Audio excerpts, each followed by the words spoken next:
Hey everybody, welcome to Obscurities in Miniature. Today we're going to take a look at something from Bite the Bullet. Now we've had quite a few videos on Bite the Bullet stuff, and usually I tend to enjoy their models, but today isn't actually about their figure models, other than the fact that we've got this nice little kappa sitting here. It's what he's got in his lap.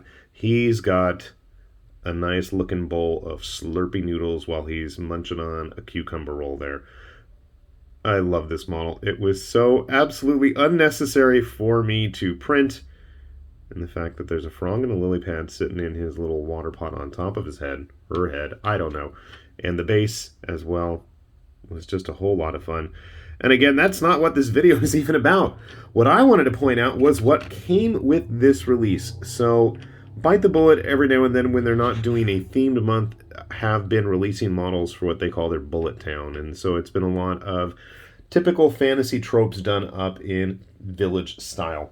We had like the Sahagin fishmonger, sushi chef, things like that. Well, this month we had, what do they call it? Yatai, I think is the name.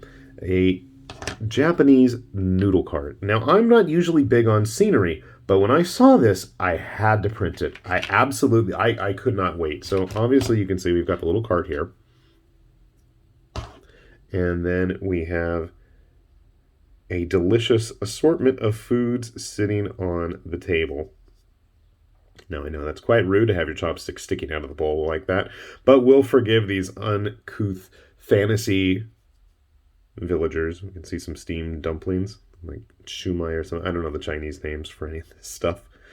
Naturally, you got to have your eggs and your meat, Chashu style, all the way, baby. And I got to say, the fit on everything is quite nice. I'm not even going to bother gluing things together and doing a follow-up part of this video because everything works quite well. So then we have the roof to the cart. And I should get a human model in here just to show you. Obviously, I'm going to have to print. Now, they had some, fishmonger. Oh, no, it was a tanuki with a noodle bowl. And I printed him, and I don't know where he is now.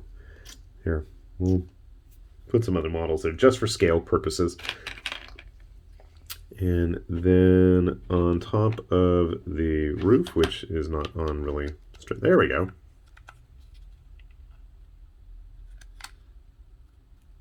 Like I said, no glue necessary yet. We will put the awning there.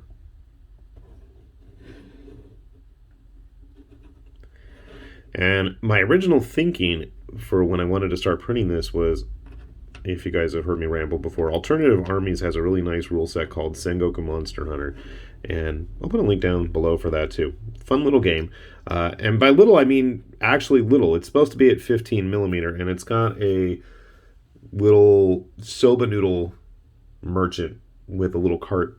And 15 millimeter, they're nice little models, but I've got way more samurai stuff and Japanese themed models in 28, 32, big size scale. So I wanted to have something that would work for that. So obviously that was what my intention was. Oh, I forgot the flag. There's a nice little banner pole here. And it just attaches on the side right here. I don't think I'm going to attach it to a base. I can't make up my mind. And then that's not all, because obviously we have to have somewhere to eat besides the stall. They did this nice little table setup, and you'll see we've got our sake bottles, we've got a assortment of sushi, we've got more noodles, and we have the little lantern hanging here that broke immediately after me removing it. So I got this off of the supports with absolutely no issue, and then when I'm trying to dry it off and get it clean, popped off. I glued it. It's not straight. Oh well. Gonna have to have somewhere to sit. And if you're getting old and crotchety, we've got pillows for you as well. And I was teased mercilessly by my wife about playing house with my little dollies with this one. I probably deserved it. And then there were also additional separate files for the various foods. Both ramen bowls available, the steamed buns, dumplings, I don't know how you call them, nikuman, or I don't know what they're called in Chinese. Or the container, for that matter. Those kind of bamboo steamed thingies. Thingies. And yet another plate of sushi, which sounds quite nice right now. I'm kind of hungry. And this set is not helping much either. So, yeah, if you haven't seen Bite the Bullet stuff, definitely do take a look. They've had a few sets like this interspersed throughout their various monthly releases on Patreon. I know they've done like their halflings, they've had fox people, very Robin Hood inspired. They've had, I don't know, they had like earth and elemental spirits. They just had a ton of stuff. Dragonborn at one point.